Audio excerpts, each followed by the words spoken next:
আজকে আমরা ছুটে চলেছি ভারতের ভিতরে একটি বাংলাদেশের অবিচ্ছেদ্য এবং বাংলাদেশের ভূখণ্ড দেখার উদ্দেশ্যে।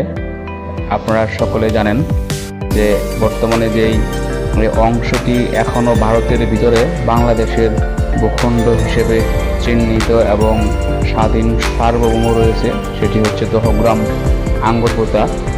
আর এই দহগ্রাম আঙ্গরপোতা যাওয়ার ক্ষেত্রে প্রথমে আমাদেরকে যেই বিশেষ জায়গাটি পেরোতে হবে তা হচ্ছে 3 বিঘা করিডোর। এই 3 বিঘা করিডোর একটি দুর্বিষহ অতীত, এবং এই অতীতের দিনগুলোর কথা আজও যারা দহগ্রাম আঙ্গরপোতার প্রবীণ ব্যক্তিবর্গ রয়েছেন তারা এই 3 বিঘা করিডোরের যেই দুর্বিষহ যন্ত্রণার দিন রাতগুলোর কথা মনে পড়লে তাদের শরীর এখনও শিউরে ওঠে। কারণ এই 3 বিঘা করিডোর যে অংশটিকে বলা হয় আপনারা অনেকেই জানেন, এটি হচ্ছে ভারতীয় স্বাধীন ভূখণ্ড। 178 মিটার বাই 85 মিটারের এই করিডোরটি বাংলাদেশের দহগ্রাম আঙ্গরপোতা মানুষের জন্য একটা সময় একটি যন্ত্রণার বিষয়বস্তু ছিল। 1974 সালে ইন্দিরা মুজিব একটি চুক্তি হয়। সেই চুক্তির মাধ্যমে বাংলাদেশের মূল ভূখণ্ডের সাথে এই যে করিডোরটি রয়েছে এইটির মধ্য দিয়ে দহগ্রাম আঙ্গরপোতা মানুষ যাতায়াত করতেন।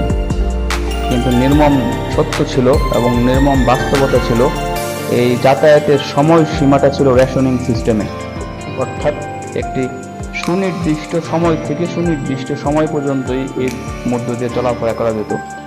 এর মধ্যে দহগ্রাম আঙ্গরপোতাবাসীর কেউ যদি বিশেষ থেকে বিশেষতর অসুস্থ হয়ে যেত এবং ওপারে অর্থাৎ আমাদের ছিটমহলের এখানে যদি মারাও যাওয়ার উপক্রম হতো বা অনেকে মারা গিয়েছেন, আমাদের মূল ভূখণ্ডের সাথে সংযুক্ত হতে পারেনি। এমন একটি দুর্বিষহ স্থান হচ্ছে এই 3 বিঘা করিডোর স্থানটি। কিন্তু খুব ভালো আমাদের জন্য হয়েছে, যেটি হচ্ছে 2011 সালে বাংলাদেশিদের জন্য এই 3 বিঘা করিডোরটি 24 ঘন্টার জন্য উন্মুক্ত করে দেওয়া হয় এবং এই 3 বিঘা করিডোরটি একটি বিশেষ চুক্তির মাধ্যমে বাংলাদেশকে লিজ দেওয়া হয়। 3 বিঘা করিডোরটি মূলত ভারতের পশ্চিমবঙ্গের কুচবিহার জেলা এবং বাংলাদেশের লালমনিরহাট জেলার পাটগ্রাম উপজেলার সীমান্তবর্তী একটি স্থান। এই 3 বিঘা করিডোরটি নিরাপত্তার সহিত বিজিবি এবং বিএসএফ সব সময় মোতায়েন থেকে থাকে এবং তারা সব সময় যারা এটির ভিতর দিয়ে আগমন বহির্গমন করে থাকে তাদের প্রতি নজরদারি রেখে থাকে। 3 বিঘা করিডোরটির ভিতরে কোনো ধরনের ক্যামেরা, মোবাইল ফোন অন অথবা কোনো ধরনের ভিডিও বা ছবি ধারণ সম্পূর্ণ নিষিদ্ধ। আমরা যখন এর ভিতর দিয়ে অতিক্রম করি তখন আমরাও রাষ্ট্রের এবং পারস্পরিক রাষ্ট্রের সম্মান এবং আইনের প্রতি শ্রদ্ধাশীল হয়ে কোনো ধরনের ভিডিও বা ছবি ধারণ করিনি। কিন্তু বাংলাদেশ সীমান্তের যে অংশটি রয়েছে পাটগ্রাম যেই অংশটুকু, সেই অংশটুকুতে দাঁড়িয়ে আপনার যে কোনো মানুষ, বাংলাদেশে যে কোনো পর্যটক বা অধিবাসী ইচ্ছে করলে ভিডিও বা ছবি তুলতে পারে। এই 3 বিঘা করিডোরটি এক সময় দুর্বিষহের একটি নাম থাকলেও বর্তমানে এটি 24 ঘন্টা খোলা হওয়ার পর থেকে দহগ্রাম আঙ্গরপোতার জীবনযাত্রার মান অনেক দ্রুত হারে উন্নত এবং আধুনিক হয়ে যাচ্ছে। কারণ এখন মানুষ সরাসরি বাংলাদেশের সাথে মূল ভূখণ্ডের সাথে 24 ঘন্টায় কানেক্টেড থাকতে পারছে। আমরা আজকে যাচ্ছি দহগ্রাম আঙ্গরপোতা, সুবাতাস দেখতে পাচ্ছি এবং তারা সামগ্রিকভাবে এখন অত্যন্ত আনন্দিত এবং জীবনযাপনের মান অনেক উন্নত হয়েছে। স্বাভাবিকভাবে এই আমরা যেখানে যাচ্ছি এর দুই পাশের বসবাসের স্থানগুলো, তাদের স্থাপনাগুলো এবং নতুন নতুন নির্মাণাধীন ভবনগুলো দেখলে বোঝা যায় এই পিছিয়ে পড়া জনপদটি আস্তে আস্তে উন্নতির দিকে এগিয়ে যাচ্ছে। আমার কাছে খুব ভালো লেগেছে। সত্যি কথা, আরেকটি দেশের ভিতরে আমাদের একটি সোনালী দেশ, এবং সেখানকার মানুষগুলো অত্যন্ত স্বাভাবিক জীবনযাপন করে থাকেন, এবং তারা আমার কাছে মনে হয় অত্যন্ত ভালো মানুষ। এটা আমি ব্যক্তিগতভাবে বললাম, আমি যদিও সেখানে বসবাস করি না, তারপর আমার কাছে তাদের আচরণ, কথাবার্তা, আন্তরিকতা আমি পেয়েছি।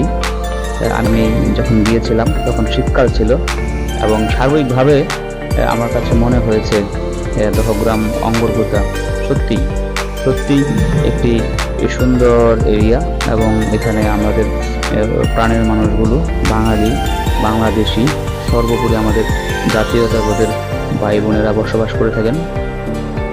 দহগ্রামের মধ্য দিয়ে আমরা ছুটে চললাম। এবার কার্পেটিং রাস্তা ছেড়ে আমরা একটি কাঁচা রাস্তায় নেমে গেলাম। উদ্দেশ্য হচ্ছে তিস্তা নদীর একটি অংশ দেখা, এবং আমাদের যিনি অটো ভ্যান চালক ছিলেন তিনি বললেন যে স্যার, এই রাস্তায় তিস্তা নদীর সুন্দর একটি এলাকা দেখতে পারবেন। আমরা যেখান দিয়ে যাচ্ছিলাম কিছুক্ষণ পরেই ছোট্ট গুচ্ছ গ্রাম ছিল, এবং এই গুচ্ছ গ্রামটা পার হতেই বিশাল দিগন্ত বিস্তৃত ভুট্টার ক্ষেত। সেই ভুট্টার ক্ষেত পার হয়ে তিস্তা নদীর পাড়ে যেতে হয়, এবং এই পাশটাতে সচরাচর কোনো টুরিস্ট বা পর্যটক আসেন না। হাঁটতে থাকলাম বেশ কিছুক্ষণ, এবং তিস্তার এই প্রান্ত থেকে আমাদের কাছে যথেষ্ট পরিমাণেই ভালো লেগেছে, যদিও অটো বেশি দূর যাওয়া সম্ভব না, কারণ এরপরে আর রাস্তা ছিল না। ভুট্টা ক্ষেতের ভিতর দিয়ে হাঁটতে হয়েছে, এবং তিস্তার পার অবধি আমাদেরকে হেঁটে যেতে হয়েছে। এরপরে আমরা ছুটে চললাম আবার মূল রাস্তার দিকে, এবং তিস্তা নদীর পাড় থেকে আমরা মূল রাস্তার পাশেই তিস্তার একটি সুন্দর ভিউ পয়েন্ট আছে, আমরা সেই তিস্তার ভিউ পয়েন্টের দিকে এগিয়ে চললাম। আপনাদের জানিয়ে রাখা ভালো, এই দহগ্রাম আঙ্গরগুতা সম্পূর্ণ এরিয়াটি 22.68 বর্গ কিলোমিটার এলাকা বিস্তৃত, এবং এখানে জনগণ হচ্ছে 22,000। যেহেতু ছোট্ট একটি এরিয়া, বেশিক্ষণ সময় আমাদের লাগলো না তিস্তার পাড়ে চলে আসতে। আমরা মূল রাস্তা ধরে আবার অল্প সময় যেতেই চলে আসলাম তিস্তার পাড়ে। এখান থেকে তিস্তা নদীটাকে খুব সুন্দরভাবে দেখা যায়, এবং দুঃখজনক হলো সত্য যে তিস্তা প্রায় মৃত। আমাদের এই অংশে তিস্তার অবস্থা মৃতপ্রায়, এটা খুবই খুবই হতাশাজনক।